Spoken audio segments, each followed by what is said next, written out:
Hi welcome to my mini vlog. ಇದು Monday and Tuesday vlog ಆಗಿರುತ್ತೆ. ಇನ್ನು Monday ಸ್ವಲ್ಪ ಬಾಡಿ ಪೇನ್ ಇತ್ತು ಅಂತ ಅಂದ್ಬಿಟ್ಟು ಹಾಸ್ಪಿಟಲ್ ಹೋಗಿದ್ದೆ.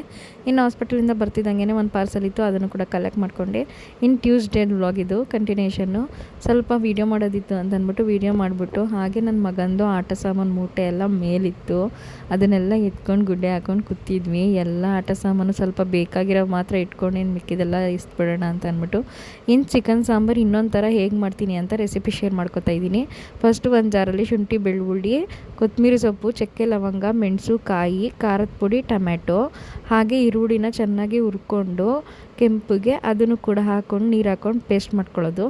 ಆಮೇಲೆ ಒಂದು ಕುಕ್ಕರಲ್ಲಿ ಸ್ವಲ್ಪ ಎಣ್ಣೆ, ಈರುಳ್ಳಿ ಒಗ್ಗರಣೆಗೆ ಹಾಕ್ಬಿಟ್ಟು ಚಿಕನ್ ಹಾಕಿ ಸ್ವಲ್ಪ ಅರಿಶಿನ, ಉಪ್ಪು ಹಾಕಿ ಸುಂಡಕ್ಕೆ ಬಿಟ್ಬಿಟ್ಟು ಆಮೇಲಿಂದ ಆಡಿಸಿರೋ ಖಾರನ ಹುಯ್ದು ಅದಕ್ಕೆ ನೀರು ಹಾಕ್ಬಿಟ್ಟು ಕನ್ಸಿಸ್ಟೆನ್ಸಿ ಎಷ್ಟು ಥಿಕ್ನೆಸ್ ಬೇಕು ಅಂತ ಅಂದ್ಬಿಟ್ಟು ಜಾರ್ ತೊಳೆದಿರೋ ನೀರನ್ನ ಹಾಕ್ಕೊಂಡು ಮಿಕ್ಸ್ ಮಾಡಿಕೊಂಡ್ರೆ ಚಿಕನ್ ಸಾಂಬಾರು ರೆಡಿ. ಇದು ಮಮ್ಮಿ ಮನೆ style recipe. Mudde, chicken sambar, kebab ಸೂಪರಾಗಿತ್ತು. Thank you.